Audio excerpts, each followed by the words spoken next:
Good morning, students.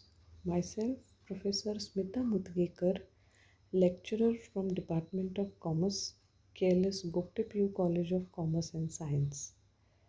Today, we are going to start with Chapter 7, that is Directing.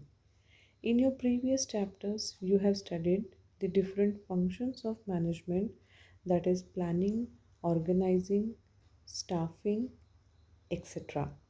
Today we will deal with one of the important function without which all other functions of management are not possible, that is directing. In simple words, directing means giving instructions and guiding people in doing work. In the context of management, we may say it's a process of instructing, guiding, counseling, motivating, and leading people in the organization to achieve its objectives. So, from the above definition or above meaning, we may say that directing involves the following aspects. First is it's a process. Yes, it's a never ending process and it is also a continuous process in the organization. Second one is it involves instructing. Employees needs step by step procedure to perform a task in the organization.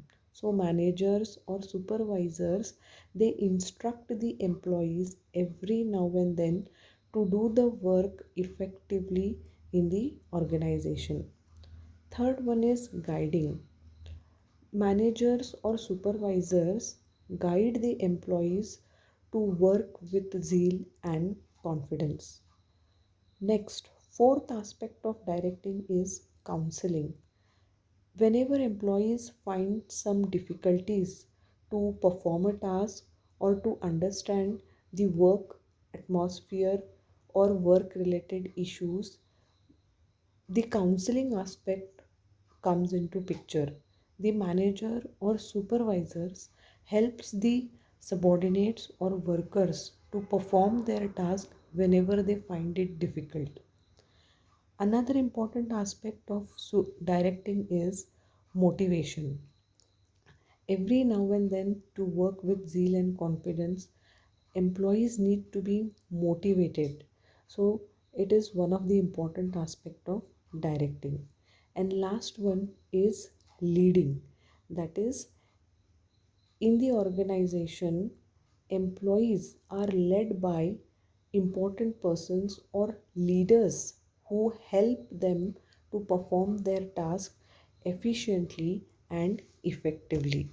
So, by this, we may say that directing is a process of instructing, guiding, counseling, motivating, and leading people in the organization to achieve employees objectives also and organizational objectives also.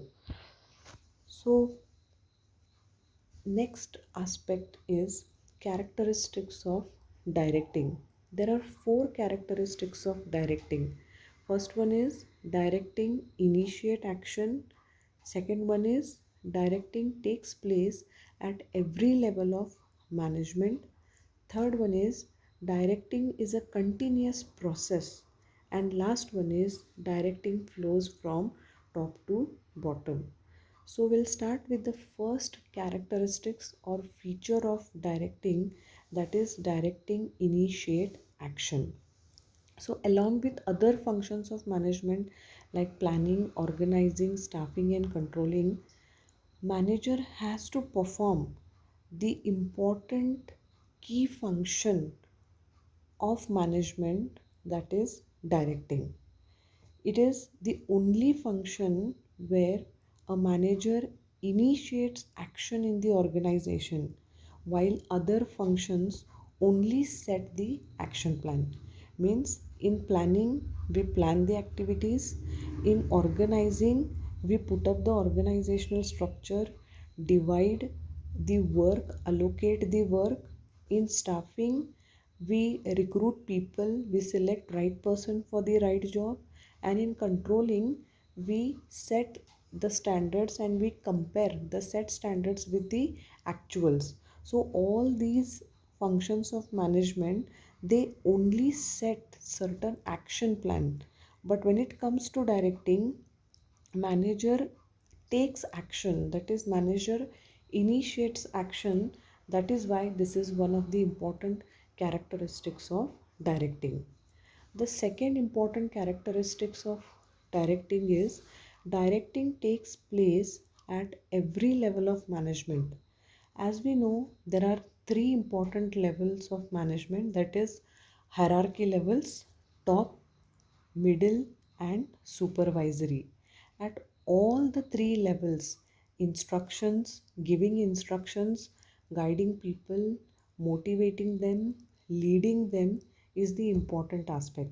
That is why we say, irrespective of whatever level employee is working, he need to be instructed, guided, motivated by his superior. That is why directing is must at all the three levels of management. In short, we say wherever superior subordinate relationship exists, directing becomes compulsory. The third important characteristics of directing is a continuous process. So we say as long as the organization exists, directing is must. A manager cannot say, today I will instruct my employees, or only today I will motivate my employees, and tomorrow I will not do it. It will not happen. So, being a manager, till the organization exists, he has to perform the different elements of directing. And the last important feature or characteristics of directing is directing flows from top to bottom. Students, you might have studied in the chapter organizing, that is authority flows from superior to subordinate. That is, the authority flows from top level to supervisory level. That is why we say top to bottom. Same way, directing, that is giving instructions, guiding them, counseling them, leading them, motivating them in the sense motivating the employees, also takes place from top to bottom. So by this we are clear with meaning of directing, one of the important definition of directing, aspects related to directing, and characteristics of directing. Thank you.